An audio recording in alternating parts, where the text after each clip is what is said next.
بسم الله الرحمن الرحيم قل هو الله أحد الله الصمد لم يلد ولم يولد ولم يكن له كفوا أحد.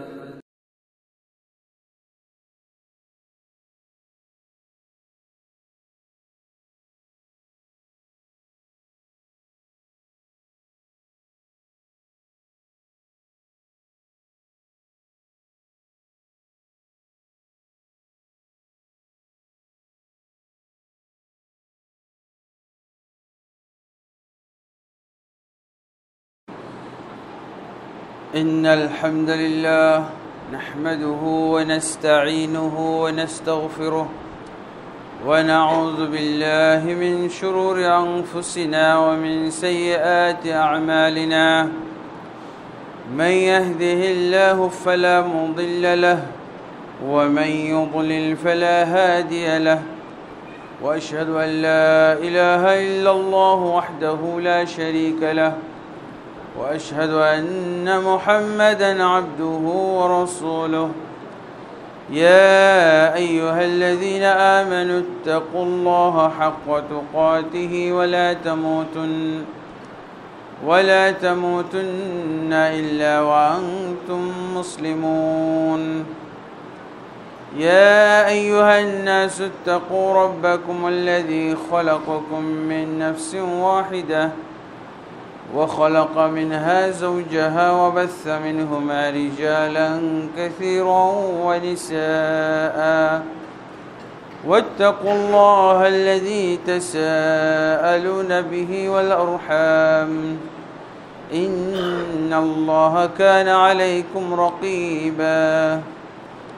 يا أيها الذين آمنوا اتقوا الله وقولوا قولا سديدا يصلح لكم أعمالكم ويغفر لكم ذنوبكم، ومن يطع الله ورسوله فقد فاز فوزا عظيما.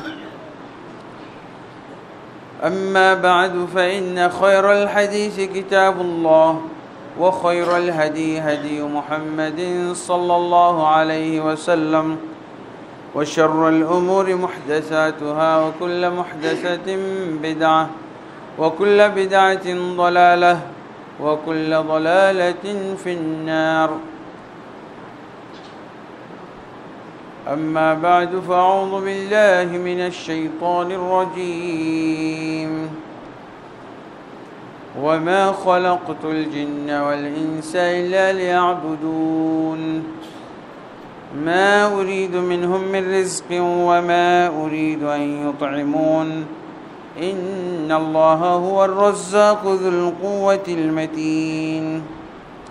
وقال سبحانه: يا أيها الذين آمنوا إذا نودي للصلاة من يوم الجمعة فاسعوا إلى ذكر الله وذروا البيع ذلكم خير لكم إن كنتم تعلمون.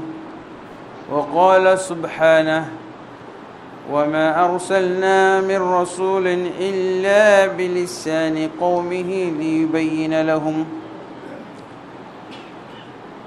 وقال النبي صلى الله عليه وسلم: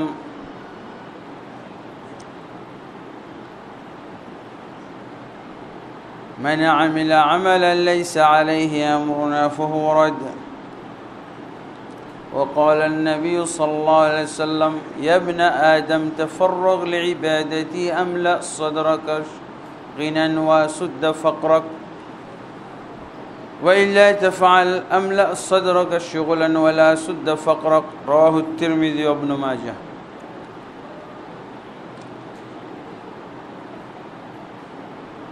আলহামদুলিল্লাহ, আল্লাহ তাবারক ওয়া তাআলার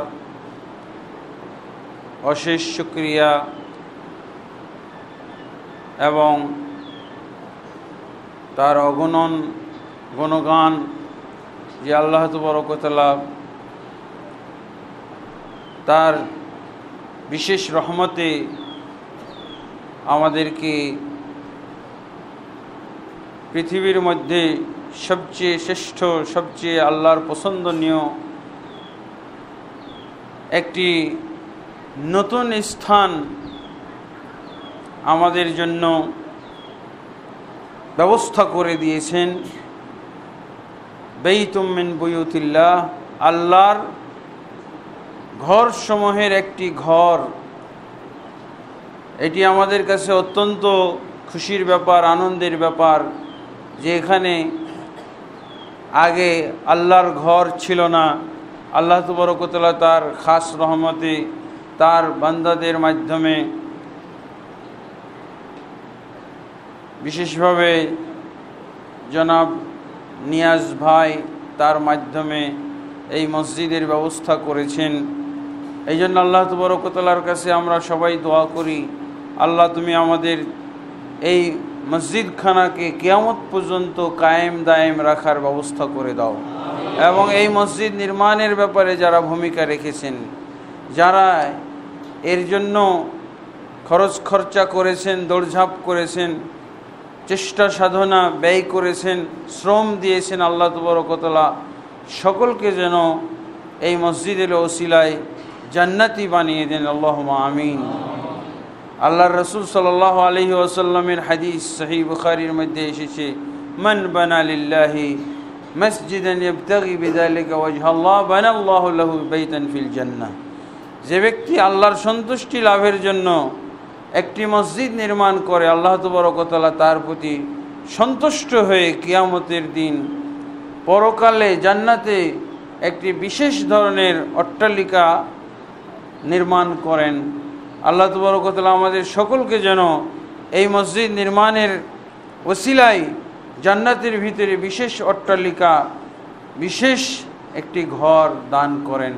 বিশেষ অট্টালিকার মর্ম হলো এটা যে জান্নাত অনেকেই পাবে, কিন্তু জান্নাতের ভিতরে বিশেষ অট্টালিকা তারা পাবে যারা মসজিদ নির্মাণ করেছে, মসজিদ নির্মাণের সাথে জড়িত, সম্পৃক্ত। যেমন আমরা উদাহরণটা এভাবে নিতে পারি, ঢাকায় তো অনেকের বাড়ি আছে, কিন্তু গুলশানে সবার বাড়ি নাই। গুলশানে যারা বসবাস করে তাদেরও বাড়ি ঢাকায়, যাত্রাবাড়িতে যারা থাকে তাদেরও বাড়ি ঢাকায়। কিন্তু যাত্রাবাড়িতে বিল্ডিং বাড়ি থাকা সত্ত্বেও গুলশানের একটা বাড়ি দেখে আফসোস করে যে আহা, এরকম যদি আমার একটা বাড়ি থাকতো, আমার বাড়িটা বিক্রি করে দিয়েও যদি আরও কিছু টাকা দিয়েও যদি এরকম একটা বাড়ি হতো। ঢাকায় বসবাস করা সত্ত্বেও দেখা যাচ্ছে ঢাকারই আরেকটা অট্টালিকার প্রতি তার এত লোভ, এত লালসা, এত তার আকর্ষণ। ঠিক এরকম ওয়ালিল্লাহিল মাসালুল আলা, জান্নাতের ভিতরে আল্লাহ তাবারক ওয়া তাআলা জান্নাতীদেরকে বুঝাবেন যে জান্নাতীদের মধ্যে স্তর আছে। কারোর জন্য আল্লাহ তাবারক ওয়া তাআলা জান্নাতে বিশেষ অট্টালিকা নির্মাণ করেছেন। এই বিশেষ অট্টালিকা যারা দেখবে, অন্য জান্নাতীরা ঠিক এভাবেই তারা চিন্তা করবে যে আমার জন্য যদি এরকম অট্টালিকা হইতো। এটাই হলো হাদিসের মর্ম। আল্লাহ তাবারক ওয়া তাআলা আমাদেরকে এই হাদিসের আওতায় আসার, এই মসজিদের সাথে সংশ্লিষ্ট থাকার তৌফিক দান করুন। এরপরে আমরা যেটা বলবো সেটা হলো, এই মসজিদ নির্মাণ করা হয়েছে বিশেষ একটা কারণে।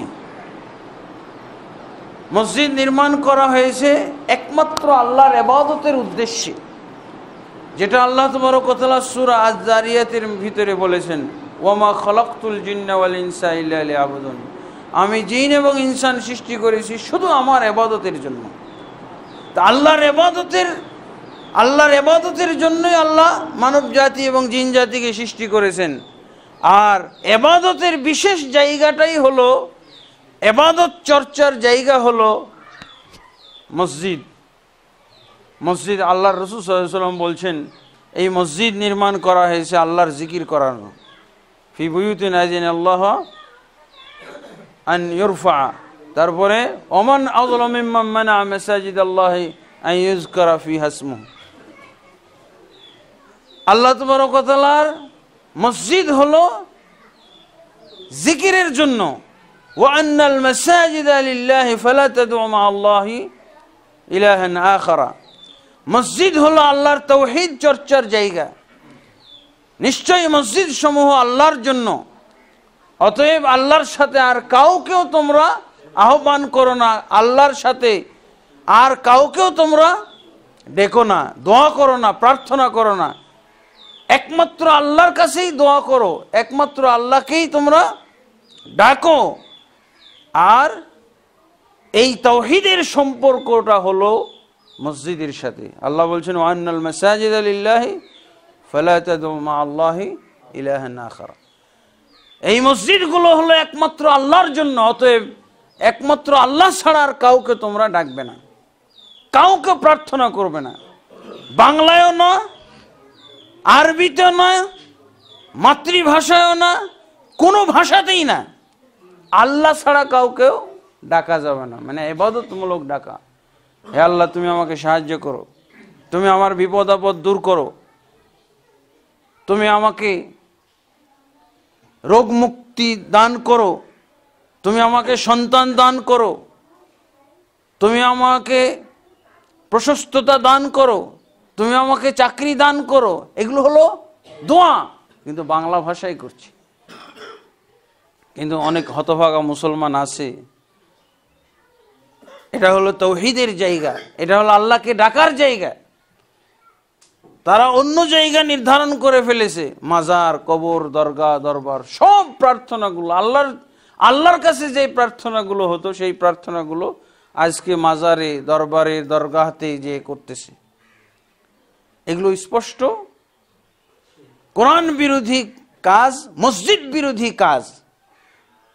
যে এলাকায় মসজিদ থাকবে সে এলাকায় এইসব আড্ডাখানা থাকতে পারে না।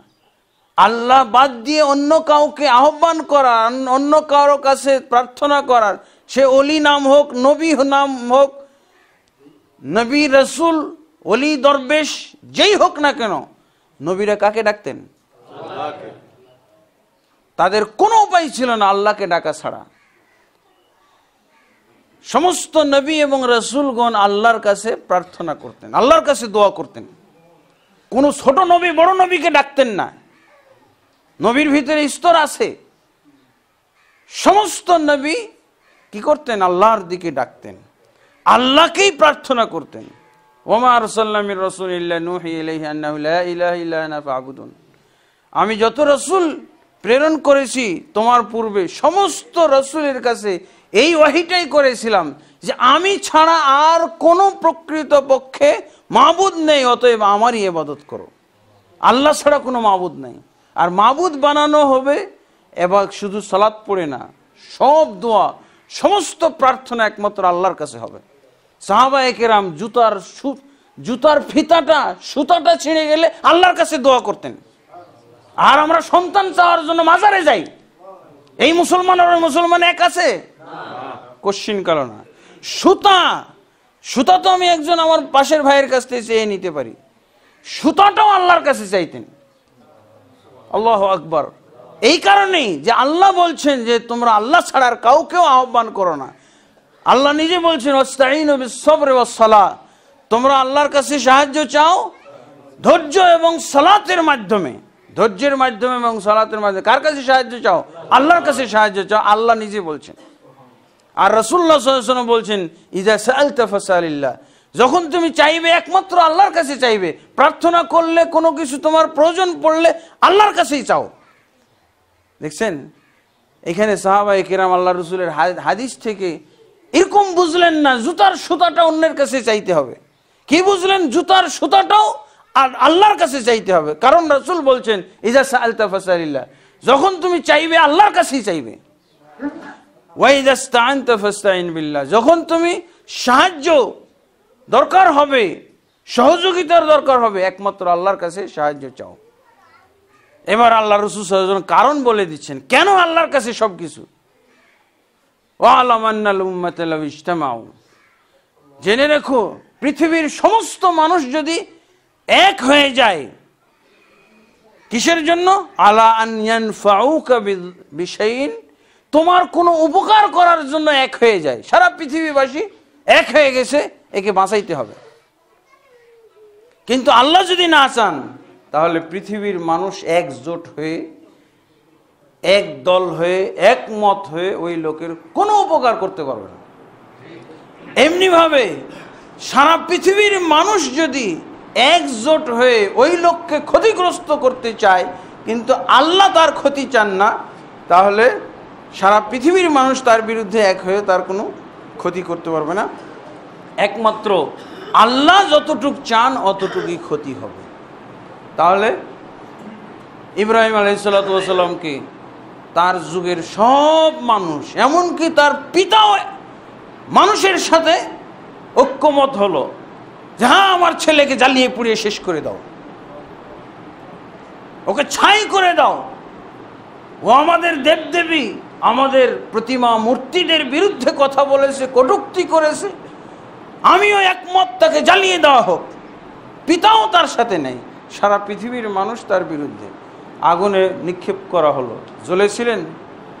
কুলনা ইয়া নারু কুনি বারদান ওয়া সালামান আলা ইব্রাহিম। আল্লাহ বলে দিলেন, হে আগুন, আমি সৃষ্টি করেছি, তোকে আমার কথা শুনতে হবে। ওরা তোকে সৃষ্টি করে নাই, যারা এই আগুন জ্বালিয়েছে। অতএব আমার আদেশে তুমি শান্তিপূর্ণ ঠান্ডা হয়ে যাও। শুধু ঠান্ডা হয়ে যায় না, শান্তিপূর্ণ ঠান্ডা হয়ে যাও ইব্রাহিমের জন্য। তাই হয়েছিলেন না? সারা পৃথিবীর মানুষ এক হয়ে ইব্রাহিম নবীর কোনো ক্ষতি করতে পেরেছে? আল্লাহ সেটাই বলছেন।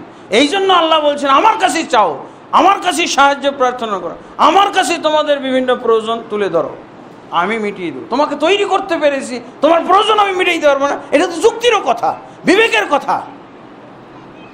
একজন মাজারওয়ালা যে কবরে শুয়ে আছে, মাজারে শুয়ে আছে, ও একটা মানুষ তৈরি করেছে? একটা পিঁপড়া তৈরি করতে পেরেছে? একটা মশা, একটা মাছি? কি ক্ষতি, কি ক্ষমতা আছে ওদের? সে তো নিজে অসহায়, তার অসহায়ত্ব দেখেই বোঝা যায় যে মাটির তলেও, মাটির উপরে নাই, আমরা চলাফেরা করতেছি। তাকে বরং আল্লাহর কোরআনের আলোকে, রাসূল সাল্লাল্লাহু আলাইহি ওয়াসাল্লামের হাদিসের আলোকে অসহায় মনে করতে হবে। আমরা রাসূলের জন্য দোয়া করি, রাসূল সাল্লাল্লাহু আলাইহি ওয়াসাল্লাম মৃত্যুবরণ করেছে, তার জন্য আমরা দোয়া করি, তার কাছে দোয়া করি না।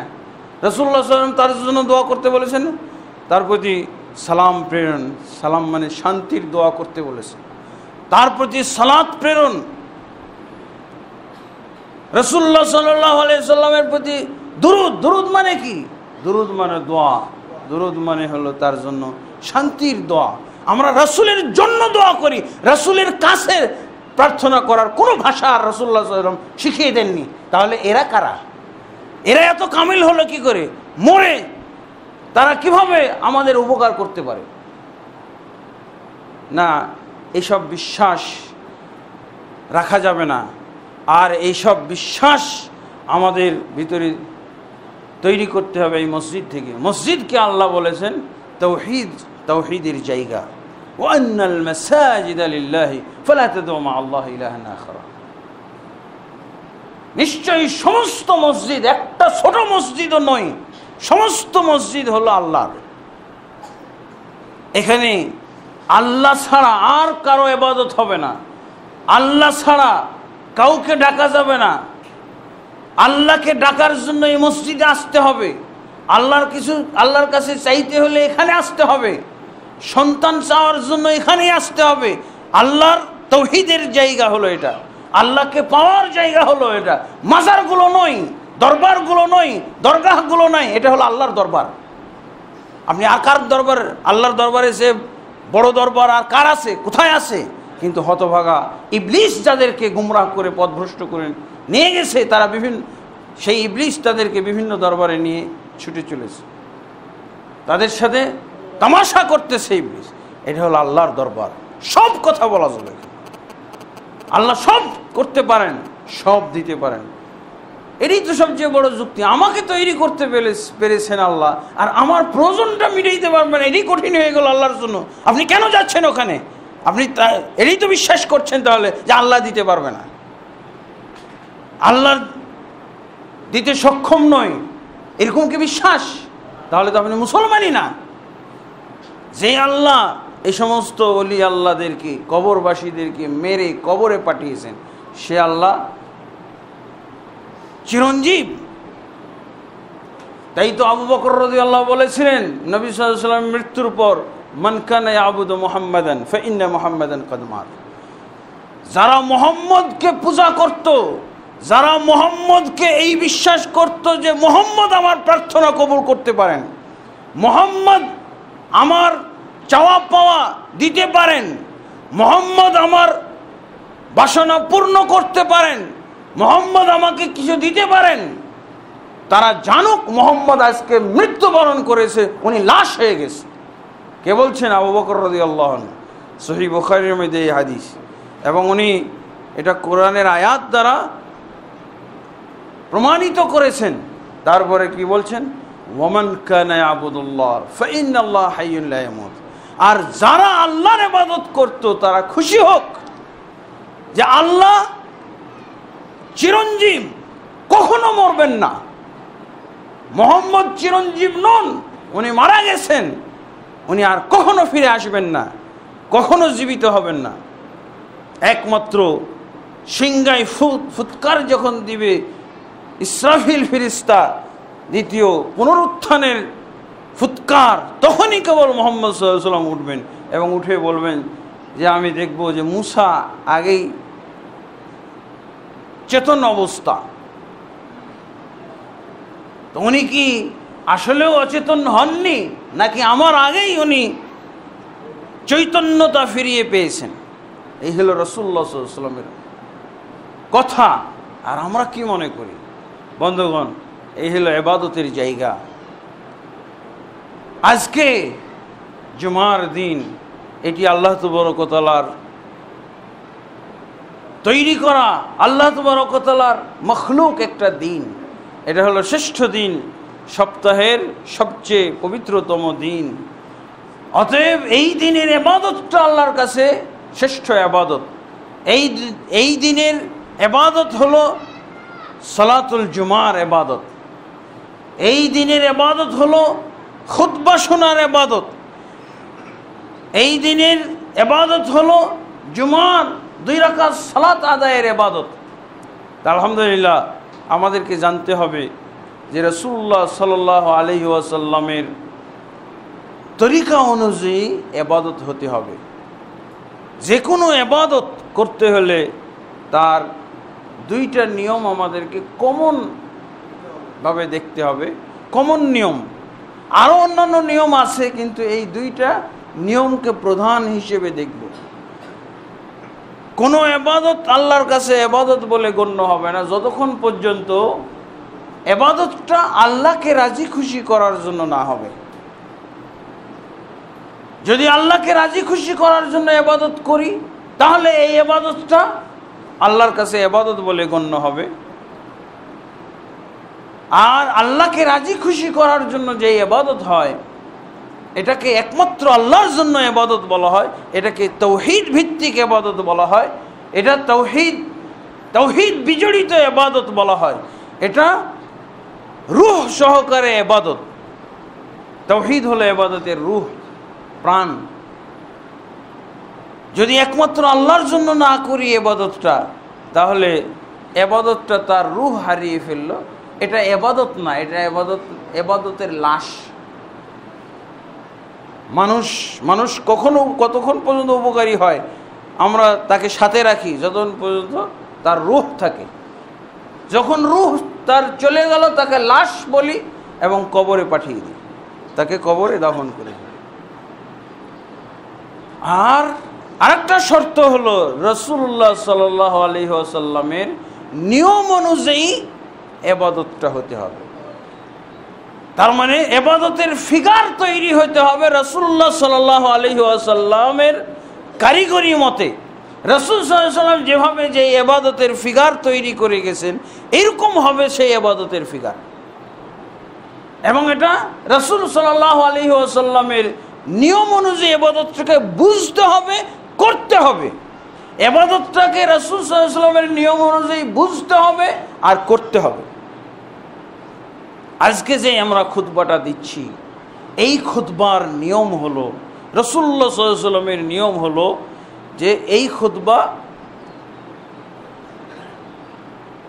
সপ্তাহে একদিন বাধ্যতামূলক দিনের ইলম অর্জন করার ব্যবস্থা, দিনের জ্ঞান অর্জন করার সাপ্তাহিক ব্যবস্থা, নামাজের মতো ফরজ ব্যবস্থা। এটা নামাজ যেমন ফরজ, ঠিক সপ্তাহে একদিন দিনের আলোচনা শোনা, দিনের খুতবা শোনা, দিন সম্পর্কে নলেজ, দিন সম্পর্কে জ্ঞান অর্জন করার জন্য বাধ্যতামূলক, অনিবার্য, কম্পালসারি একটা ব্যবস্থা হলো এই খুতবা।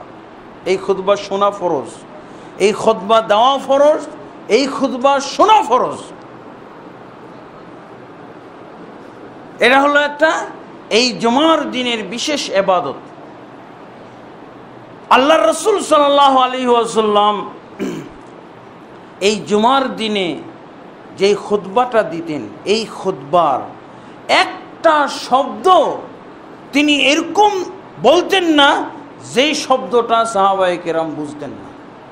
আল্লাহর রাসূল সাল্লাল্লাহু আলাইহি ওয়াসাল্লামের খুতবার ভিতরে এরকম একটা শব্দ খুঁজে পাওয়া যাবে না যেই শব্দটা সাহাবায়ে কেরাম মুসল্লিরা বুঝতেন না। মুসল্লিরা খুতবা শুনে বের হইতো, জিজ্ঞেস করতেন, জিজ্ঞেস করলে প্রত্যেকেই বলতে পারতো যে আল্লাহ রাসূল সাল্লাল্লাহু আলাইহি ওয়াসাল্লাম আজকে খুতবায় এটা বলেছেন, এটা বলেছেন, এটা বলেছেন, এটা বলেছেন। খুতবা হবে এরকম। আল্লাহর রাসূল সাল্লাল্লাহু আলাইহি ওয়াসাল্লাম কোরআনের যে আয়াত, আমি যে কোরআনের আয়াতগুলো তেলাওয়াত করেছি, আপনারা কি বুঝেছেন? খুতবার অর্থ হলো এই কোরআনের আয়াতগুলো বুঝিয়েও দিতে হবে।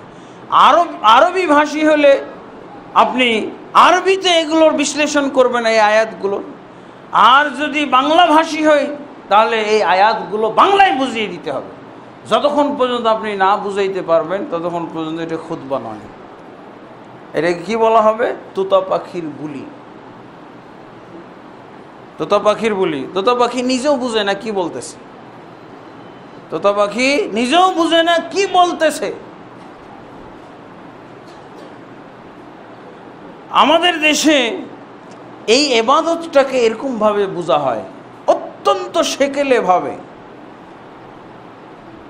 অত্যন্ত দুর্বল ভাবে বোঝা হয়। কি বলা হয়? যে যেহেতু আল্লাহর রাসূল সাল্লাল্লাহু আলাইহি ওয়াসাল্লাম আরবি ভাষাতে সারা জীবন খুতবা দিয়েছেন, অতএব আমাদের আরবি ভাষাতে খুতবা দিতে হবে। এরকম একটা কথা আমাদের সমাজে চালু আছে।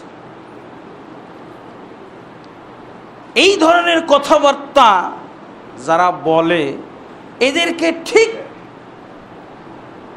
বাংলায় যে একটা প্রবাদ বাক্য আছে, কূপের ব্যাঙ। কূপের ব্যাঙ মানে কি? ওই মাত্র 10 ফিট জায়গার মধ্যেই ঘোরাফেরা করে। এই 10 ফিট জায়গা বা আরো কম বা বেশি এই জায়গার নলেজটাই তার আছে। খুতবা শব্দটা আরবি না?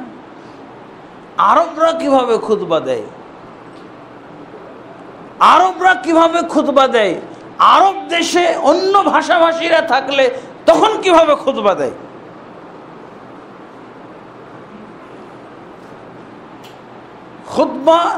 খুতবা শব্দ যদি আরবি হয়ে থাকে তাহলে এর একটা সংজ্ঞা আছে না আরবি ভাষায়? এই খুতবা শব্দের আরবি ভাষায় সংজ্ঞা হলো আল খুতবাতু হিয়া মুখাতাবাতুল জামহুরি ওয়া মুশাফাহাতুহুম ওয়া তা'সীর আলাইহিম ওয়া ইস্তিমালাতুহুম। এটা হলো খুতবা শব্দের শব্দটা আরবি, আর এর সংজ্ঞাটা আরবি ভাষায় এইভাবে আছে। খুতবা হচ্ছে এমন বক্তব্য যেই বক্তব্যটা মুসল্লিদেরকে সামনে রেখে সম্বোধন করে বলা হবে এবং যা বলা হলো এই কথাগুলোর দিকে বক্তা বা খতিব আকৃষ্ট করবে, আর যেই বক্তব্যটা রাখা হলো এই বক্তব্যের প্রভাব শ্রোতাদের উপরে পড়বে। তার মানে আল্লাহ রাসূল সাল্লাল্লাহু আলাইহি ওয়াসাল্লাম যখন খুতবা দিতেন, কানা রাসূল সাল্লাল্লাহু আলাইহি ওয়াসাল্লাম ইযা খাতাবা ইহমাররাত আইনাহু, আল্লাহ রাসূল সাল্লাল্লাহু আলাইহি ওয়াসাল্লামের ইহমাররা ওয়াজহুহু, আল্লাহ রসুল সাল্লাল্লাহু আলাইহি ওয়াসাল্লামের চেহারা লাল হয়ে যেত। ওয়ালা সৌতুহু, এবং রাসূলুল্লাহ সাল্লাল্লাহু আলাইহি ওয়াসাল্লামের শব্দের, আল্লাহ রসুল সাল্লাল্লাহু আলাইহি ওয়াসাল্লামের বক্তব্যে খুতবার আওয়াজ উঁচু হয়ে যেত। কান্নাহু মুনজিরু জাইশ, যেন আল্লাহ রসুল সাল্লাল্লাহু আলাইহি ওয়াসাল্লাম একটা আক্রমণকারী, আক্রমণাত্মক বাহিনীর ব্যাপারে সতর্ক করতে চাই, এই তোমাদেরকে এখনই অ্যাটাক করা হবে, তাড়াতাড়ি সতর্ক হও, রেডি হও তোমরা প্রতিরোধের জন্য। সাব্বাহাকুম আমাসাকুম, যেন আল্লাহ রাসূল সাল্লাল্লাহু আলাইহি ওয়াসাল্লামের কথাটা এরকম যে সকালেই অথবা বিকালেই তোমাদের উপরে আক্রমণ করা হবে, রেডি হও। এমনভাবে আল্লাহ রাসূল কখন হয়, যখন আল্লাহ রাসূল সাল্লাল্লাহু আলাইহি ওয়াসাল্লাম একটা মানুষকে উপদেশ দিতেন, একটা রাসূল সাল্লাল্লাহু আলাইহি ওয়াসাল্লামের খুতবার শব্দ সাহাবায়ে কেরামের না বুঝা থাকতো না। তা আল্লাহ রাসূল সাল্লাল্লাহু আলাইহি ওয়াসাল্লাম দুইটা কাজ করতেন, আরবিতে খুতবা দিতেন আর এই খুতবার সমস্ত অর্থ এবং মর্ম তাদের ব্রেনে পৌঁছাই দিতেন। দুইটা কাজ করতে হবে।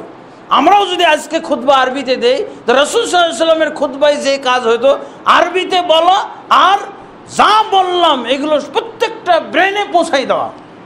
সবাই ব্রেনে একটা খুতবার বিষয়বস্তু, খুতবাতে বিভিন্ন ধরনের উপদেশমালা, বিভিন্ন ধরনের নিষেধাজ্ঞা, ইসলামের বিভিন্ন নিয়ম কানুন শুনে মসজিদ থেকে বের হবে। এটা কি পারবো? খুতবার আসল কাজ হলো এটা। আল্লাহ রাসূল সাল্লাল্লাহু আলাইহি ওয়াসাল্লাম অনেক সময় আল্লাহ রাসূল সাল্লাল্লাহু আলাইহি ওয়াসাল্লামের খুতবা শুনে কি হতো, কাফের মুসলমান হয়ে গেছে। খুতবা শুনে কাফের মুসলমান হয়ে গেছে। আমি যে আরবি ভাষায় খুতবা দেই, কাফের মুসলমান হবে না মুসলমান কাফের হয়ে যাবে? এ কি বলে হুজুর, কিছু বোঝা যায় না, দেখ এখানে আর জীবন আসবে না। তারপরে ইবাদতের সাথে বেয়াদবি করা হয়, কি ঘুমায়, বুঝি না কিছু, ঘুমাই। আল্লাহ রাসূল সাল্লাল্লাহু আলাইহি ওয়াসাল্লামের খুতবা শুনে কাফের মুসলমান হলো। একজন না বুঝে মুসলমান হয় তো বুঝের তার ব্রেনে চলে গেছে না, খুতবার ভাষাগুলো, ভাষার মাধ্যমে তার কাছে একটা মর্ম চলে গেছে না, মর্ম বাণী গেছে না, তার অন্তরে রেখাপাত হয়েছে না, তার প্রতি প্রভাব পড়েছে কিনা, এরকম হতে হবে।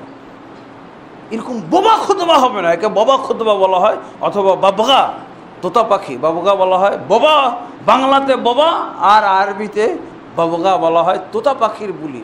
এই দিয়ে কিয়ামত পর্যন্ত খুতবা দিলে একটা লোক মুসলমান হবে না, গ্যারান্টি দিয়ে দিলাম। একটা লোক, একটা বাংলাভাষী লোক যদি মুসলমান হয়, মুসলিম শরীফের হাদিসে আছে, দমাদ নামক এক ব্যক্তি রাসূলুল্লাহ সাল্লাল্লাহু আলাইহি ওয়াসাল্লামের খুতবা শুনে মুসলমান হয়ে গেছে। তাহলে এমন ভাষায় খুতবা দিতে হবে যাতে খুতবা শুনে মুসলমান হয়, খুতবা শুনে ইমান সংস্কার করতে পারে, ইমান তাজা হয়ে যায়, ইবাদত শিখতে পারে।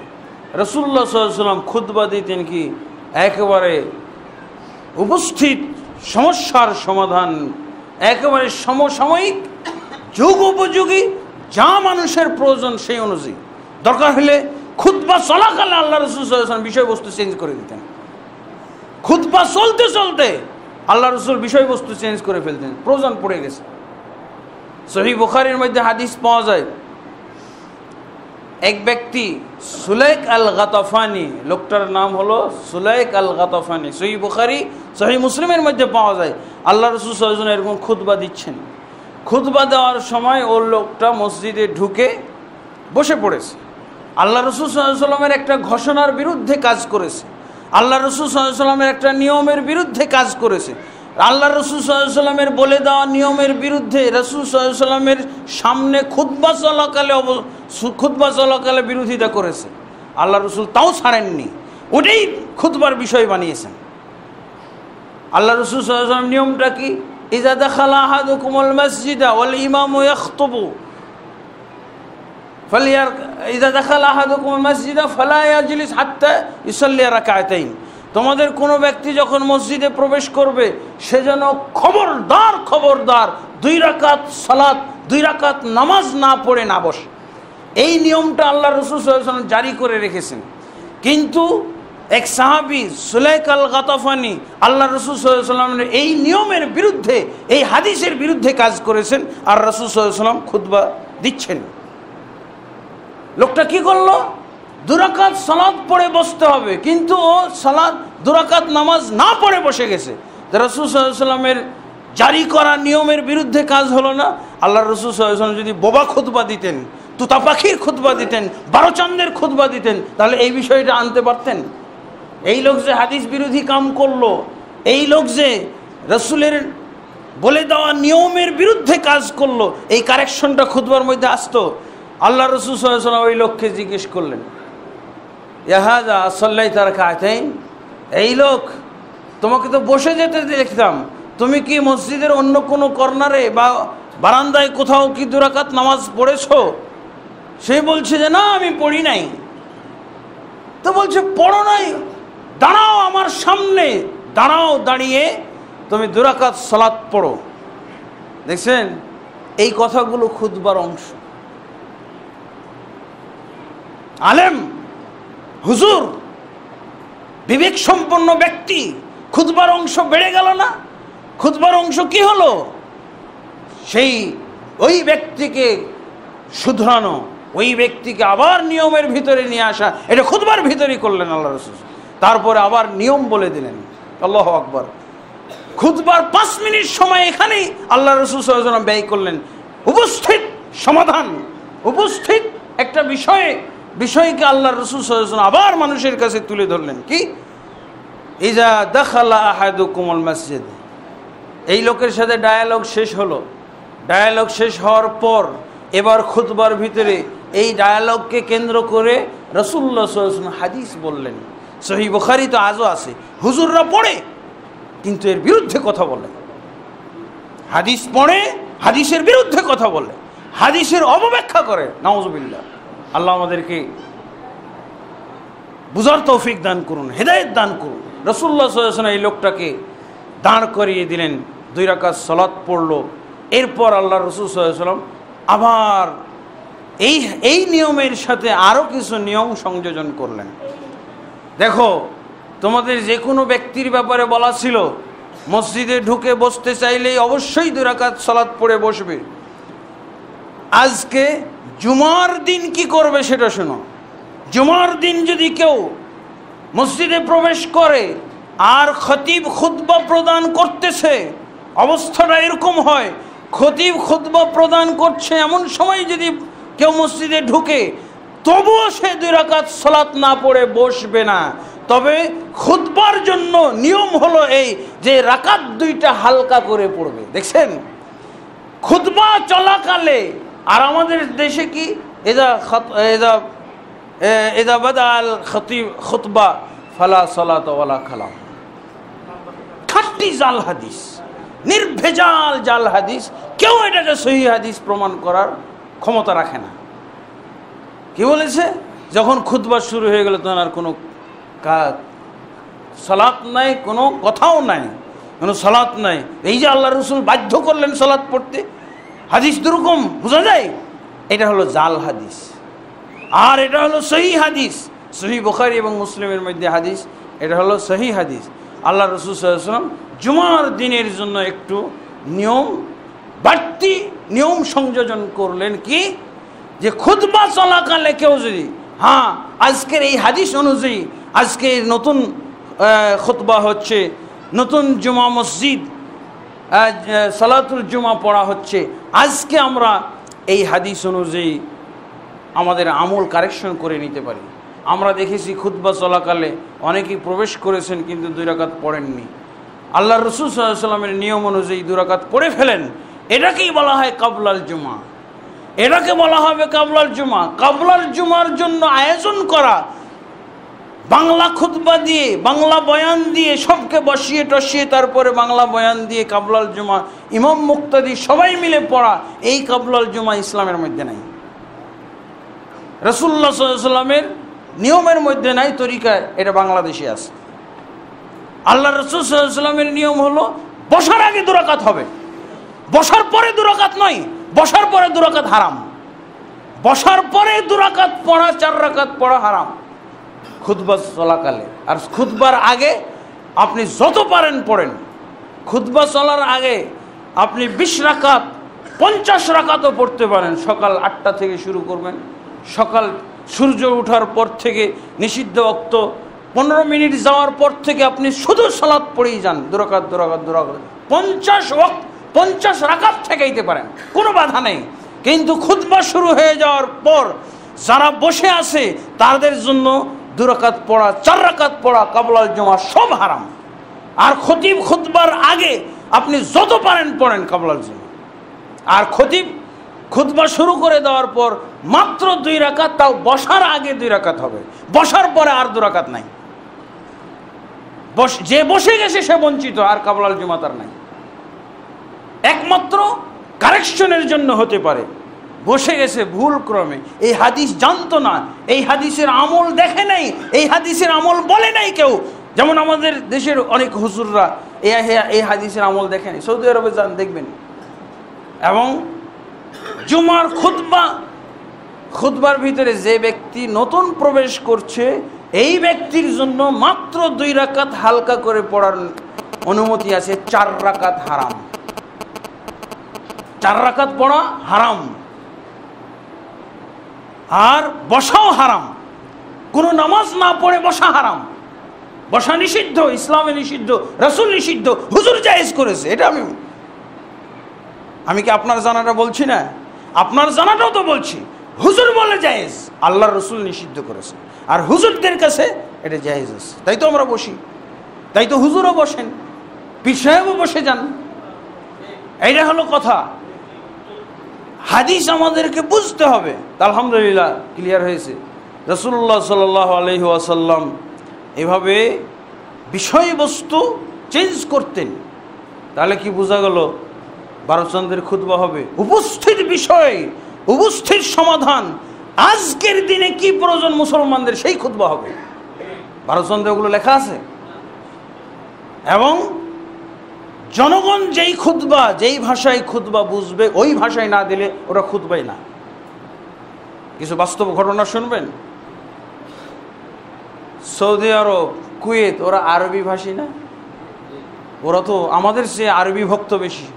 আমরা যেমন বাংলা ভক্ত হয় না, ভাষা দিবস, ভাষা শহীদ, তারা আরবি ভাষী।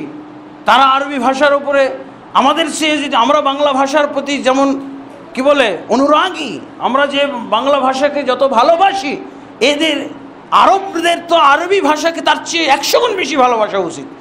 কারণ এই ভাষা হলো কোরআনের ভাষা, এই ভাষা হলো হাদিসের ভাষা, এই ভাষা হলো জান্নাতের ভাষা। তাহলে এই ভাষাকে কত ভালোবাসা উচিত।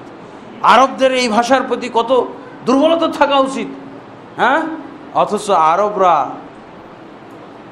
আগে তো আরব দেশে এরকম অনারবরা এত ব্যাপকভাবে কাজ করতো না, কারণ তারাও এত পয়সা সম্পদের অধিকারী ছিল না। কাজেই অনারবদের সেখানে যাওয়ার, সেখানে ভিড় জমানোর প্রশ্নই ওঠে না।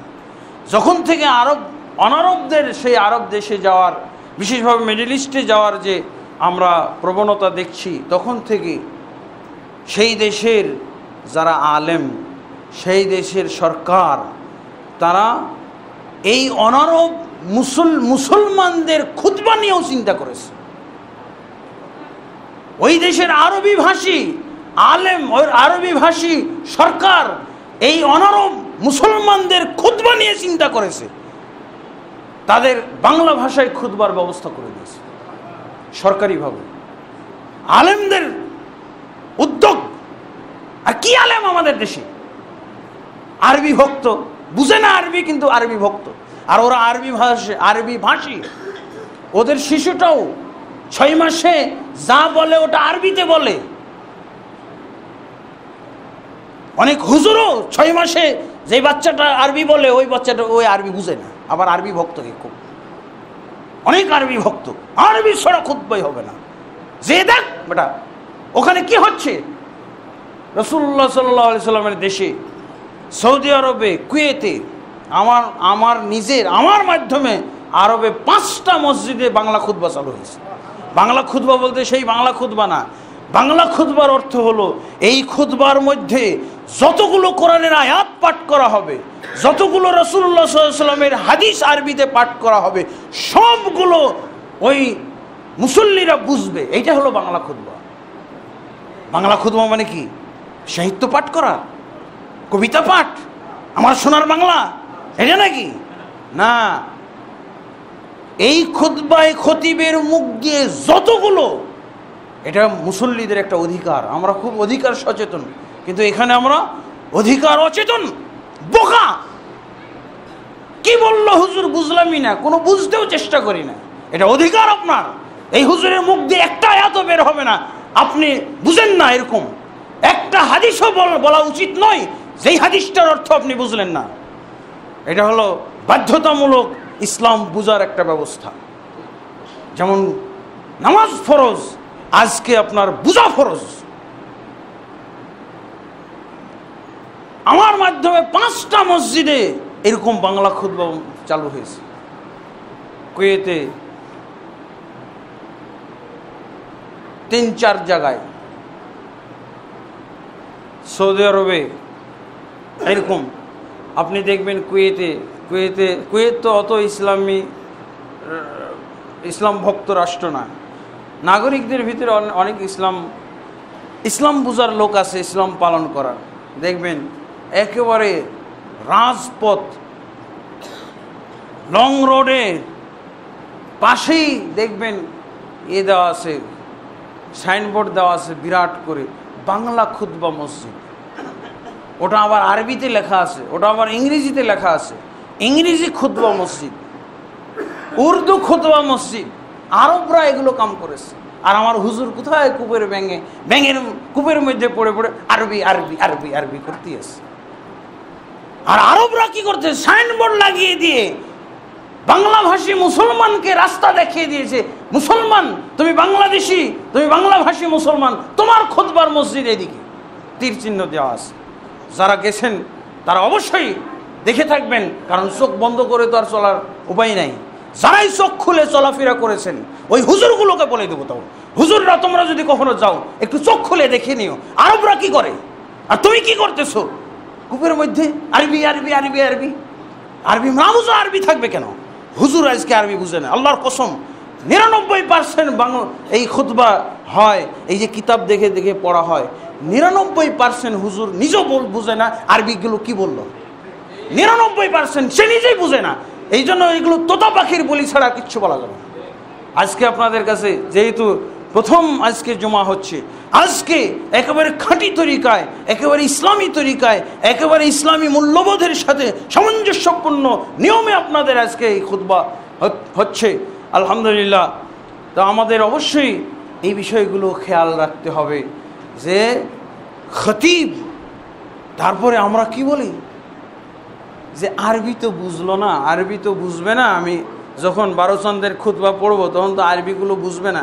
কত হাস্যকর ব্যাপার, তামাশার ব্যাপার, হাস্যকর ব্যাপার এই আরবি, এই 12 চন্দ্রের খুতবাগুলো। আচ্ছা, বাংলাকে আরবিতে অনুবাদ করে পড়ার দরকার আছে? হে জনগণ, আপনাদেরকে আল্লাহ নামাজ পড়তে বলেছেন, এটা আরবিতে বললে কি হবে? এটাকে আরবিতে অনুবাদ করে আমি তাজ্জব হয়ে যাই, এত বোকামি এর মধ্যে আছে। বাংলা ভাষাটাকে আরবিতে অনুবাদ করে পড়ে, এটা নয় একটা যুক্তি খাটলো যে কোরআনের আয়াত ডাইরেক্ট কোরআন আরবিতেই পাঠ করলো, এটা আল্লাহর কালাম, এটা রাসূলের হাদিস পড়লো। আরে বাঙালির বাংলা ভাষাটাকে আরবি করে বলবে কেন? এই জায়গায় কত সেকেলে আর কত তারা অবনতির মধ্যে আছে, কত তারা আল্লাহ তাবারক ওয়া তাআলা তাদেরকে উন্নত থেকে উন্নততর জ্ঞান বুদ্ধি দান করুন, উৎকর্ষতা দান করুন, বিবেক সম্পন্ন আমাদেরকে হওয়ার তৌফিক দান করুন। তো এই হলো, এই কথাগুলো খুবই দরকার আমাদের সমাজে। বাহাস করার জন্য তাও রেডি হয়ে যাবে, আরবিতে খুতবা হবে, বাহাস করবো, লা হাওলা ওয়ালা কুওয়াতা ইল্লা বিল্লাহ। কিন্তু অজ্ঞ লোক আরবিতে খুতবা দিবে, এই জন্য বাহাসও করবে, বাহাস করার জন্য রেডি। এই কূপের মধ্যে কে নামবে? তোমার এই কূপে বসবাস করো, এই কূপে আমিও নামতে যাব? জ্ঞান সম্পন্ন, বিবেক সম্পন্ন, বিচক্ষণ ব্যক্তিরাও ওই কূপে নামবে। আরব দেখো, আরবি ভাষীদেরকে দেখো কি করে ওরা। কুয়েতের আলী সালেম এয়ার বেস আপনাদের এলাকায় থাকতে পারে, কারণ বাংলাদেশে প্রত্যেকটা ইউনিয়নে কমপক্ষে পাওয়া যাবে এমন লোক যারা আমাকে দেখেছে কুয়েতে, আর্মি সেনাবাহিনীতে যারা চাকরি করেছে। তো আলী সালেম এয়ার বেস বিমান বাহিনী কুয়েতের, তো ওখানে গেলাম। বাংলাদেশি বিমান বাহিনী 300 জন আছে। ওই দেশের খতিব খুবই টেনশনে, খুবই বিপদে আছে, কারণ আরবিরা তো শুক্রবারের দিন বিভিন্ন ভালো ভালো যেই খতিব, গভীর জ্ঞান সম্পন্ন খতিব ওই মসজিদগুলোতে চলে যায়। আর ইনি কি করেন, ইনি সাধারণ যারা অলস পার্টি তারা এখানে এয়ারবেসের মসজিদে সালাত পড়ে, আর তার সাথে 300 বাঙালি, খুতবা শুননেওয়ালা বাঙালি বেশি। তো বেচারা চিন্তিত, সে খুবই চিন্তিত, টেনশনে আছে যে আমার তো খুতবাই হচ্ছে না, এটা বেদাত হয়ে যাচ্ছে। এই বাঙালিগুলো একজন আমার খুতবা বুঝে না, খুবই দুশ্চিন্তার মধ্যে। যখন আমার সাথে ওর পরিচয় হলো, সে তাড়াতাড়ি যে অফিসে যে বিমান বাহিনীর অফিসে যে খুতবার জুমাটা আমার জন্য ট্রান্সফার করে দিল, যে আজকে আমরা এই মসজিদের উপযুক্ত খতিব পেয়েছি, উনি আরবিও বুঝে, উনি বাংলাও বুঝে, উনি খুতবা দেবে। আমি খতিব হওয়ার অযোগ্য, আমি শুধু আরবি জানি, আমি বাংলা জানি না, আমি অযোগ্য খতিব, ইনি যোগ্য খতিব, আমাকে উনি দিয়ে দিলেন। প্রক্রিয়া সব মেনটেন করে কাগজপত্র, এবং উনি আমার খাদেম হয়ে গেলেন, ওই মসজিদের ইমাম খাদেম সেজে গেলেন। উনি ওনার গাড়িতে করে আমাকে নিয়ে আসতো আমার বাসার থেকে, আর এখানে খুতবা দেওয়াই। এতদিন খুতবা হয় নাই, বলছে আকরাম ভাই আমি আমার জীবনের টেনশন, আমি নিজেকে অপরাধী মনে করতাম, যা আমি এই হতভাগা খতিব, তুই কি খুতবা দিচ্ছিস, এই যে 300 বাঙালি এরা তোর খুতবা বুঝে না, তোর তো এটা খুতবাই হচ্ছে না। আকরাম ভাই এটা পীড়া দিত আমাকে, আজকে আপনাকে পেয়ে আমি নিজে ধন্য, টেনশন মুক্ত হয়েছি, আজকে থেকে আপনি খতিব। আল্লাহু আকবার। এই হলো আরবি ভাষী। আরবি ভাষী বলছে বাংলায় খুতবা না হলে ওটা খুতবাই না। এতদিন সে নিজেকে অপরাধী মনে করত। আর আমার কূপের হুজুর কি বলে, বাহাস করবে, আমি কি চং দিয়ে বাহাসে নামবো তার সাথে ওই কূপের ভিতরে? ইন্না লিল্লাহি ওয়া ইন্না ইলাইহি রাজিউন, লা হাওলা ওয়ালা কুওয়াতা ইল্লা বিল্লাহ। ব্রেনটাকে একটু কি প্রসারিত করা যায় না? একটু কি বাস্তবতার নিরিখে কোরআন বোঝা যায় না? বাস্তবতার নিরিখে হাদিস বোঝা যায় না? সেকেলে অবস্থা থাকবে আমার দিনের ক্ষেত্রে। এই হলো অবস্থা, এটা বাস্তব, আল্লাহর কসম করে বলছি, এই হলো বাস্তব ঘটনা। খতিব নিজেকে অপরাধী মনে করত, আমি কি খুতবা দিচ্ছি, এই 300 জন কিছুই বুঝে না। খুলনাতে আমার সাথে আরবি আলেম গেছে, খুলনা বাইতুন নূর একটা মসজিদ আছে, সবচেয়ে বড় মসজিদ খুলনা শহরে। কখনো যদি যান, ওখানে বাইতুল মোকাররম মসজিদও আছে, বাইতুন নূর মসজিদ হলো সবচেয়ে বড় মসজিদ খুলনা শহরে। তো আমার সাথে কিছু আরবি মেহমান গেছেন দাওয়াতি কাজ করতে, প্লাস ওই এলাকায় কিছু আমাদের মসজিদ আছে, মসজিদ ভিজিট করতে। পরে পরিচিত হওয়ার পর মসজিদ কর্তৃপক্ষ আমাদের এই আরবি মেহমানকে বলতেছেন আপনি আজকে খুতবা দেন।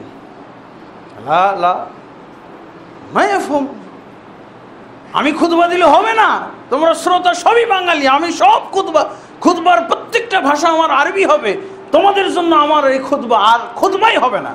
এই হলো আরবি। রাজি করানোই গেল না, বেদাত হবে, খুতবা দিচ্ছি আর ওরা বুঝবে না, এটা হবে না, এই খুতবাই হবে না। আমি বরং নামাজের পরে তোমাদের জন্য কিছু বলার থাকলে বলবো। এই হলো ব্যাপার। আরব আলেম, আরব দেখেন ওলামাদের কি বুঝ আর আমাদের কি বুঝ, সাইনবোর্ড দিয়ে দিয়ে তারা টেনশনের মধ্যে থাকে, আর আমরা বাহাস করে কূপে বসে বাহাসের জন্য দাওয়াত দিচ্ছি, বাহাস করবো কি, এর সাথে বাহাস করা তো উচিতই না। এই বোকার সাথে কি বাহাস হবে? করুক, কূপের মধ্যে বসে বসে পণ্ডিতি করুক, করতে দাও। আল্লাহ তাবারক ওয়া তাআলা আমাদেরকে আজকে যে ইবাদতের দিন বিশেষ ইবাদতের দিন। ইবাদতের যে গুরুত্ব, আল্লাহ তাবারক ওয়া তাআলা তার বান্দাদেরকে ইবাদতের জন্য সৃষ্টি করেছেন, সেই ইবাদতগাহ, ইবাদতের জায়গা, এই যে নতুন মসজিদ আমরা পেলাম, এটা আল্লাহর একটা নিয়ামত। এই নিয়ামতের আমরা আজকে শুকরিয়া আদায় করব। আল্লাহ তাবারক ওয়া তাআলার কাছে আমরা দোয়া করব, আল্লাহ তাবারক ওয়া তাআলা এই মসজিদকে যেন কিয়ামত পর্যন্ত সত্যের কেন্দ্রবিন্দু হিসেবে গ্রহণ করে নেন। এই এলাকায় যেন এই মসজিদকে কেন্দ্র করে এই মসজিদের অবলম্বনে এলাকায় যেন হক দাওয়াত, কোরআনের বাস্তব দাওয়াত, কোরআনের রাসূলুল্লাহ সাল্লাল্লাহু আলাইহি ওয়াসাল্লামের সুন্নাহর সঠিক দাওয়াতটা ছড়িয়ে যায় এবং এটা সুদূর প্রসারী কল্যাণ যেন মানুষ এলাকাবাসী অনুভব করতে পারে, সুফল পায়। আল্লাহ তাবারক ওয়া তাআলা সেই তৌফিক দান করুন। আল্লাহুম্মা আমিন। আস্তাগফিরুল্লাহ লি ওয়া লাকুম ওয়া লিসাইরিল মুসলিমিন ফাস্তাগফিরুহু ইন্নাহুল গফুরুর রহিম। আলহামদুলিল্লাহ রাব্বিল আলামিন ওয়াসসালাতু ওয়াসসালামু আলা আশরাফিল আমবিয়াই ওয়াল মুরসালিন নবিয়িনা মুহাম্মাদিন ওয়া আলা আলিহি ওয়া সাহবিহি আজমাইন। আম্মা বা'দ, ফাআউযু বিল্লাহি মিনাশ শাইতানির রাজীম। বিসমিল্লাহির রহমানির রহিম। إن الله وملائكته يصلون على النبي يا أيها الذين آمنوا صلوا عليه وسلموا تسليما اللهم صل على محمد وعلى آل محمد كما صليت على إبراهيم وعلى آل إبراهيم إنك حميد مجيد اللهم بارك على محمد وعلى آل محمد كما باركت على إبراهيم وعلى آل إبراهيم إنك حميد مجيد اللهم أصلح لنا ديننا الذي هو عصمة أمرنا وأصلح لنا دنيانا التي فيها معاشنا وأصلح لنا آخرتنا التي فيها معادنا واجعل الحياة زيادة لنا في كل خير والموت راحة لنا من كل شر اللهم أعز الإسلام والمسلمين وأذل الشرك والمشركين ودمر أعداءك أعداء الدين يا رب العالمين اللهم أصلح ولاة وعلماء وعامة المسلمين وخذ بناصيتهم إلى صراطك المستقيم يا حي يا قيوم برحمتك نستغيث اللهم اغفر لنا وللمؤمنين والمؤمنات والمسلمين والمسلمات الأحياء منهم والأموات إنك سميع قريب مجيب الدعوات برحمتك يا أرحم الراحمين يا أرحم الراحمين عباد الله رحمكم الله إن الله يأمر بالعدل والإحسان وإيتاء ذي القربى وينهى عن الفحشاء والمنكر والبغي يعظكم لعلكم تذكرون ولذكر الله أكبر والله يعلم ما تصنعون